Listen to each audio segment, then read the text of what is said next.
Hello, my paper peeps. Today I want to share with you how I use mixed media or art journaling in my scrapbooks and journals. And this is a 7-step method that I think would be great for beginners. So let's get started. Now, the first thing, if you are new to junk journaling, it's fun. And there's going to be different types of papers that you have in your junk journal.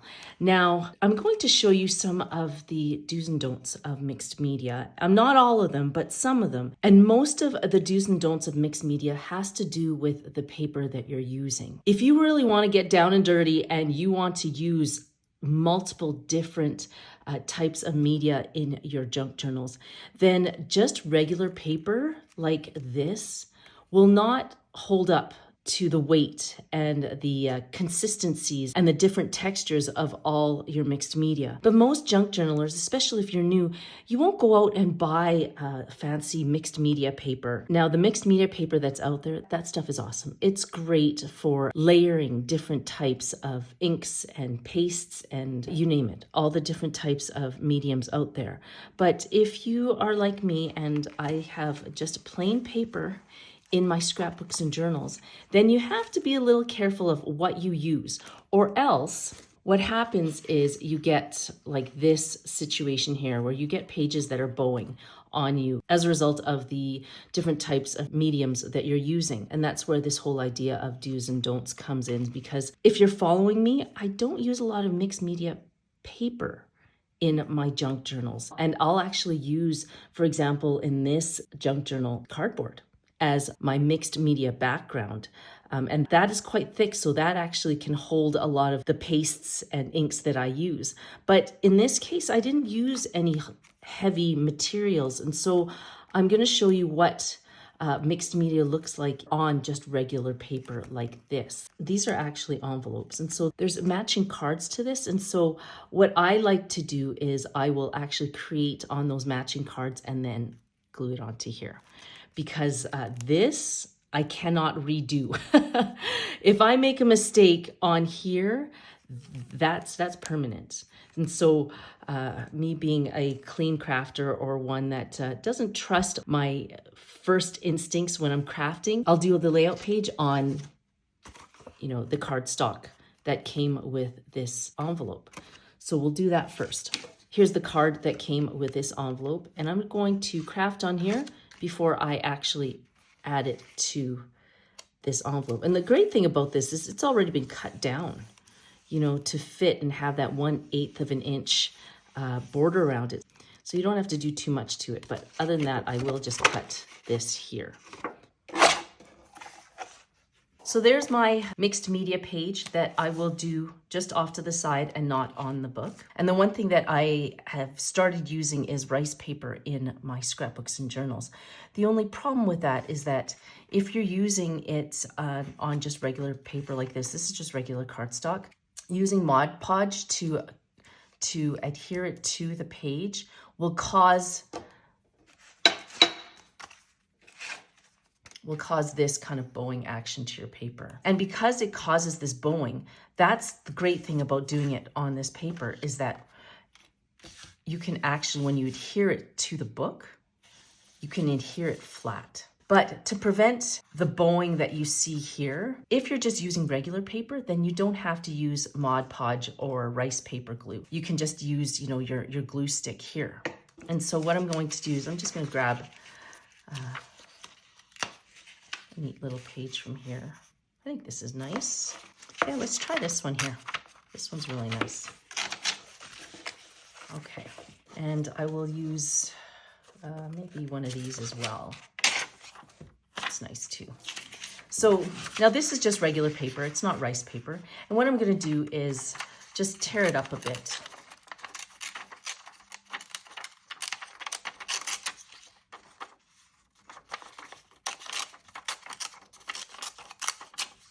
So the first thing you want to do is just kind of look at it and go, what kind of papers do I want to add to this? And kind of mess around with that and see what you want to add.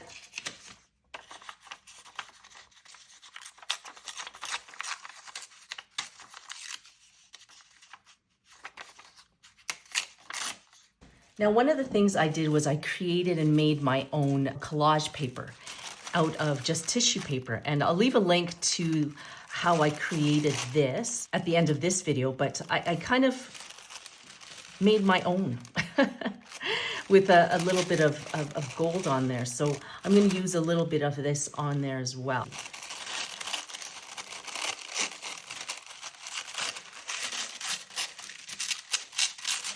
Like that idea there. Maybe a little down there. I'm going just to ink the edges here.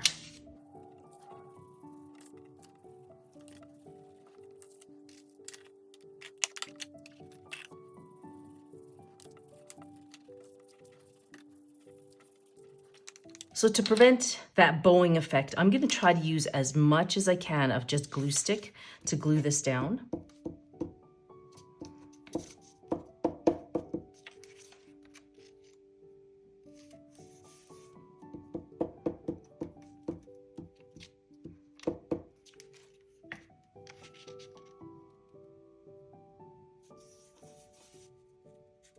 Let's pull that down a little bit more. We don't need that much. There.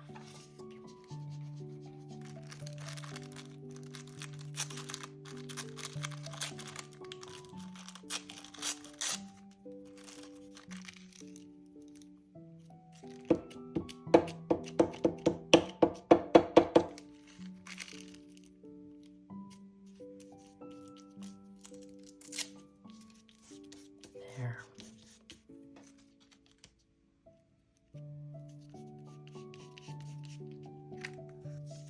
We can add a little bit more there too.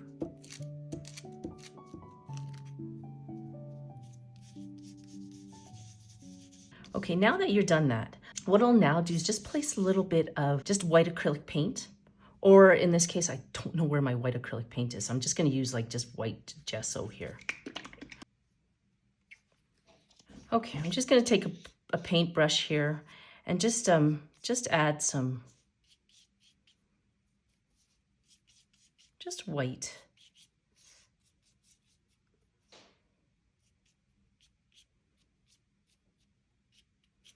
You can use a palette knife, you can use pretty much anything.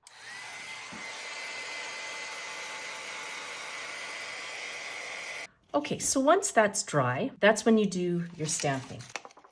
Use this here, use this one. Now you can use a stamp block here, or if you want a more faded look so that it looks like it's kind of fading into the paper, then all you have to do is just do that.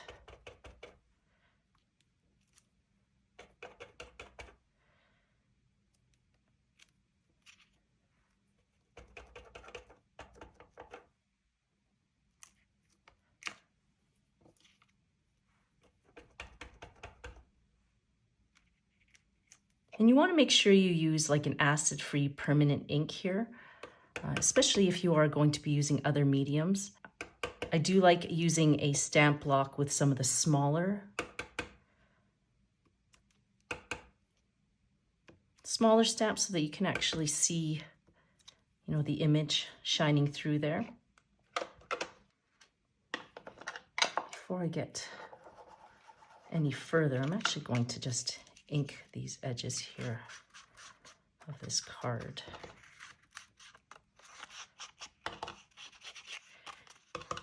And you can see how it's already starting to bow on me, and I just used, you know, a stick glue and a little bit of paint. So like I said, the more you use, the more bowing you'll get in the paper. So the next thing, after you've placed the white paint on and stamped, this is where you want to go in with your stencils. And if you're new to stenciling and using mixed media, then you know what? I wouldn't mess around with texture pastes just yet. Keep it simple. And one of the texture pastes that I like are these stencil butters. They come in an array of colors and you're not mixing. So if you're new and you're just like, I have this big project and I just want to try this color on it, then go ahead. Because you know what? One of the things, I don't mind collecting stuff like this because I use a lot of it, because I like to make, I'll make this huge junk journal, but then I will take all these materials and then make a ton of cards out of them. So I don't mind purchasing this, you know, these jars of stencil butters. So the next thing you want to do is take one of your favorite stencils and a stencil butter, palette knife,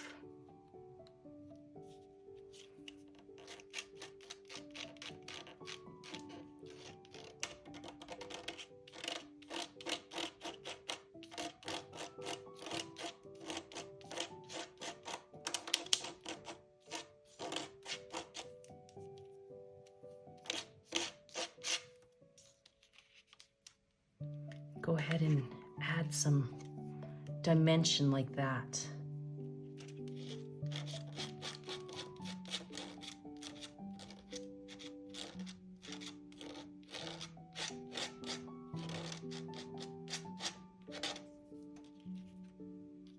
There.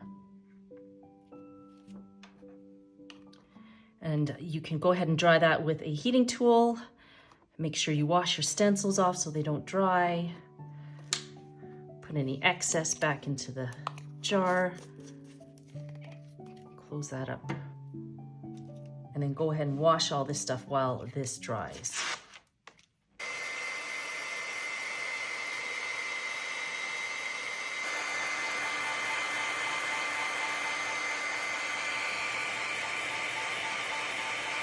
Now, after you've stenciled, the next thing to do is grab a focal point. Now, if you're new to my channel, my name is Christine and I love creating DIY scrapbooks and journals. And right now we are currently in the Land and Sea paper line. And what I'm going to do is I'll put a link to this paper line in the description box below, but it does have paper, scrapbook paper, as well as like journaling paper that you can add to your junk journals. Now, we're going to do a focal point that kind of ties in that whole land and sea feeling that we all love when we go on holidays. So one of the companies I'm loving right now is the Washi Tape Shop. And I'm actually going to place an image on there.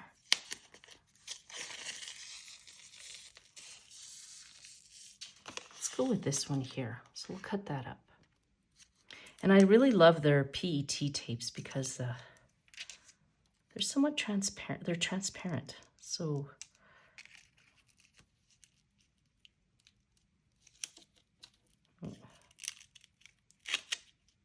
and you can kind of remove them. If you don't like where the image is sitting, you can actually kind of remove that and reposition it if you want, which is really nice. And then from the paper line, I'm going to place a quote down. The one thing I love with digital printables is that you can actually shrink or enlarge the images. And in this case, I want something a little smaller. And the reason why I want something smaller is because I have one of these metal index tabs. Actually, this is that, again, I found in my stash and I need to figure out where I got this one. But instead of putting on a box, I'm just like, oh, that like adding metal to your journals is just, ooh, I don't know what it is. It just adds a level of elegance and really grounds the images. And it also gives you another level of depth to your projects. So I kind of want to fit this in there. And so that's why I printed it out a little smaller. And I'm just mixing just a little bit of distress paint, but then just to water it down a little bit more, maybe give it a little bit more shine. I'm gonna add this Shimmer Craft spray a little bit. I want to spray that on there.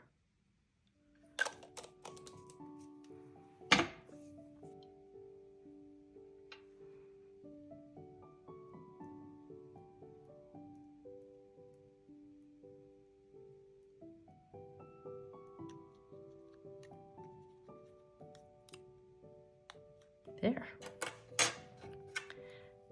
Now can place that on as your focal point there.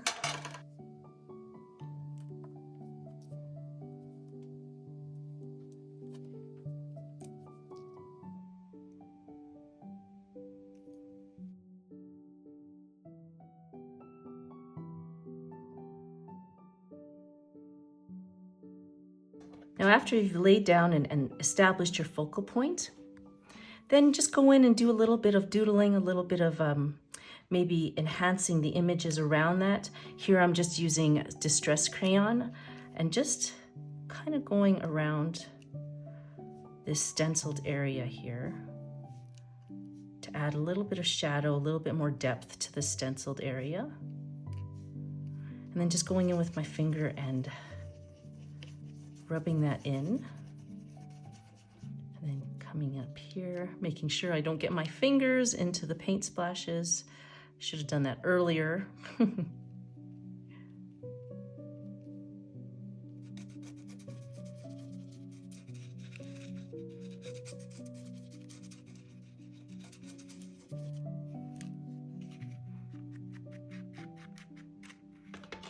Now just using a little bit more of that glue stick because my collage paper is coming up a bit.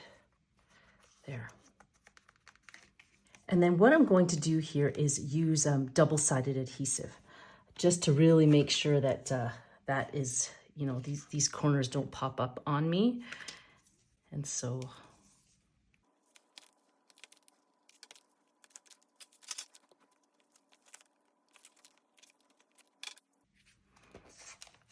I'll just put a little bit of glue stick down on here and a little bit on the actual adhesive, because that slows down the adhesion rate. So if you have to position this a bit, you have some time to reposition it. There.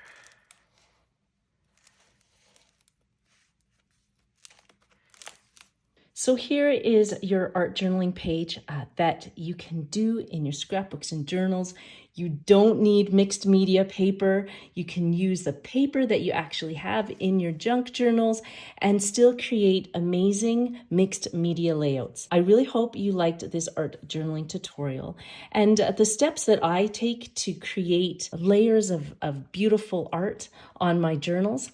If you want more tips and tricks on how to add mixed media to your junk journals, then you'll probably want to stay tuned because I actually have, I think, 6 more pages to do. 1, 2, 3. There's 6. There's 6 envelope pages that I want to jazz up, and I'll use different techniques on those pages. They will all be different. So I hope you enjoyed this video. Take care, have a fantastic week, and hopefully you can get in that craft room. We'll see you in my other videos. Bye.